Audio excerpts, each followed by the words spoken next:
Everyone, राजनीतिक परंपराओं की बात कर रहे हैं, यानी राजनीति विज्ञान का सेकंड यूनिट जो है, हमने राजनीतिक अवधारणाओं के बारे में जान लिया है। अब हम राजनीतिक परंपराओं में उदारवाद की चर्चा हम कर चुके हैं। उदारवाद, अनुदारवाद, समाजवाद, मार्क्सवाद, नारीवाद, परिस्थितिकीवाद, बहुसंस्कृतिवाद और उत्तर आधुनिकतावाद ये राजनीतिक परंपरा का पार्ट है, जिसमें हमने उदारवाद के बारे में जाना। उदारवाद का हमने देखा कि क्या विशेषताएं होती हैं।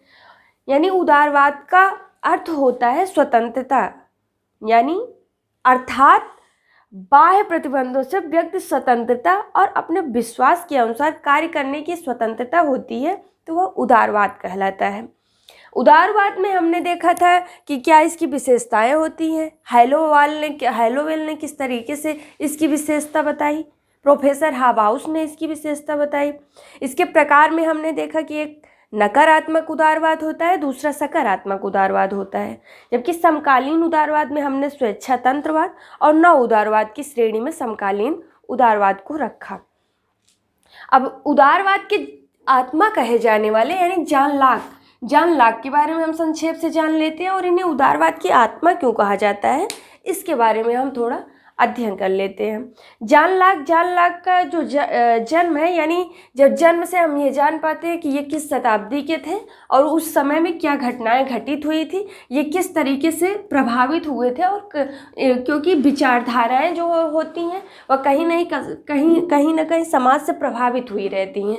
तो ये 16वीं शताब्दी यानी इनका जन्म जो हुआ था वह 1632 ईस्वी में हुआ था। कहाँ पर? सामरसेटशायर के रिंगटन नामक स्थान पर हुआ था, और इनके पिता जो है वकील थे। जब लॉक के जो है 12 वर्ष के थे तो तब वहीं इंग्लैंड में जो है गृह युद्ध शुरू हो गया, और इनके पिता 1642 ईस्वी में पार्लियामेंट के समर्थन करते हुए उनके पक्ष की ओर से लड़े थे।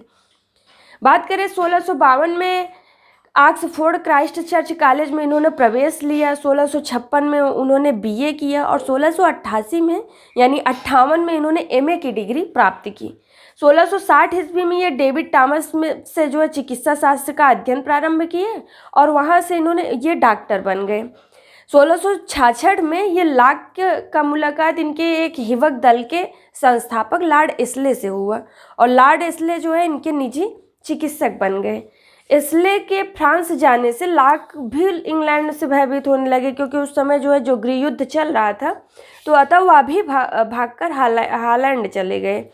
विलियम ने राजगद्दी पर बैठने पर लॉर्ड को उसकी सेवाओं से पुरस्कार स्वरूप उसे कमिश्नर ऑफ अपील का भी पद दिया, जिसे लॉक ने स्वीकार कर लिया।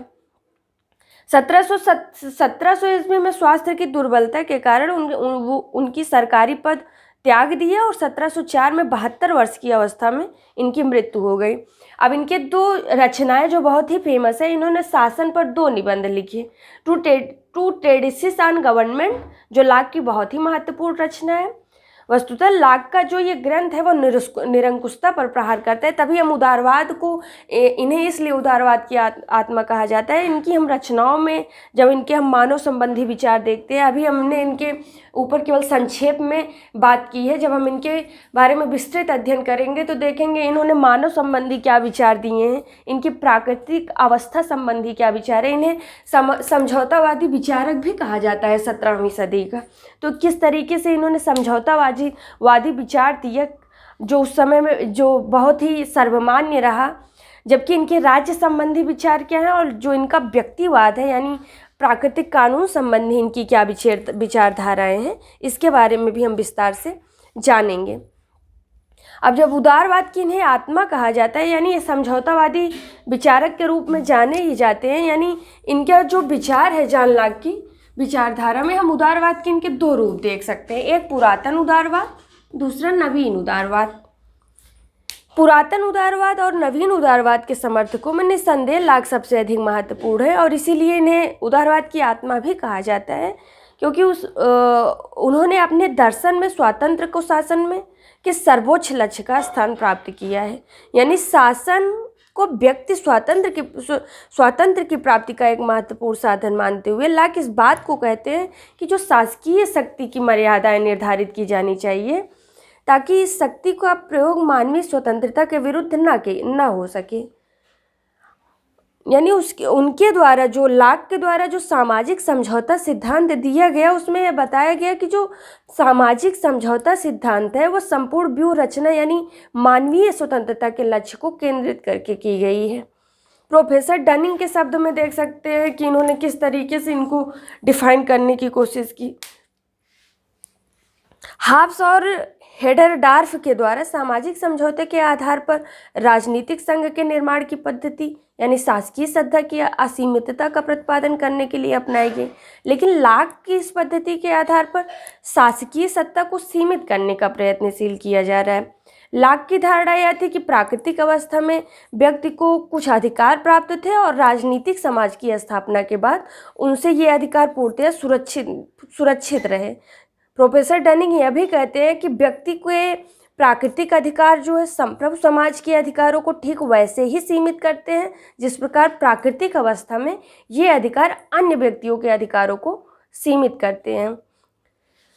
क्योंकि शक्ति का दुरुपयोग न किया जा सके, इसीलिए लाक ने जो है शक्ति विभाजन का भी सिद्धांत भी अस्थिर कर दिया। उन्होंने कहा कि वह व्यवस्थापिका और कार्यपालिका विभागों को बिल्कुल अलग थलग करना चाहते थे, क्योंकि उनका विचार था कि दोनों शक्तियों के एक ही स्थान पर केंद्रित होने से स्वतंत्रता को खतरा उत्पन्न हो सकता है। लाक इस दृष्टि से भी एक बहुत प्रमुख उदारवादी विचारक हैं, क्योंकि लाक के दर्शन में व्यक्ति उनके महत्व यानी उसके महत्व और हित चिंतन को भी सर्वोपरि स्थान प्रदान किया गया है। इस संबंध में प्रोफेसर वाहन का क्या कथन है? प्रोफेसर वाहन क्या कहते हैं कि लाक की प्रणाली में प्रत्येक चीज़ का आधार व्यक्ति है और प्रत्येक व्यवस्था का उद्देश्य व्यक्ति की प्रभुता को सुरक्षित रखना है। अर्थात राजनीतिक उदारवाद को उसकी एक बहुत बड़ी देन यानी धार्मिक सहिष्णुता का सिद्धांत है। उसका विचार है कि व्यक्ति को अपने अंतःकरण के अनुसार कार्य करने की पूर्ण स्वतंत्रता होनी चाहिए, यानी व्यक्ति की छूट होनी चाहिए कि वह जो धर्म चाहे माने, चाहे जिस संप्रदाय का सदस्य रहे। वस्तुतः लाक व्यक्तियों की स्वतंत्रता की रक्षा के प्रति इतना अधिक जागरूक है कि उनके द्वारा व्यक्तियों को कुशासन के विरुद्ध विद्रोह को स्पष्ट अधिकार प्रदान किया गया है और इसीलिए मानवीय स्वतंत्रता के इस विचारक को उदारवाद का नाम दिया गया है। तो इसमें हमने जाना कि जॉन लॉक को उदारवाद की आत्मा क्यों कहा जाता है। अब हम अनुदारवाद के बारे में जानेंगे।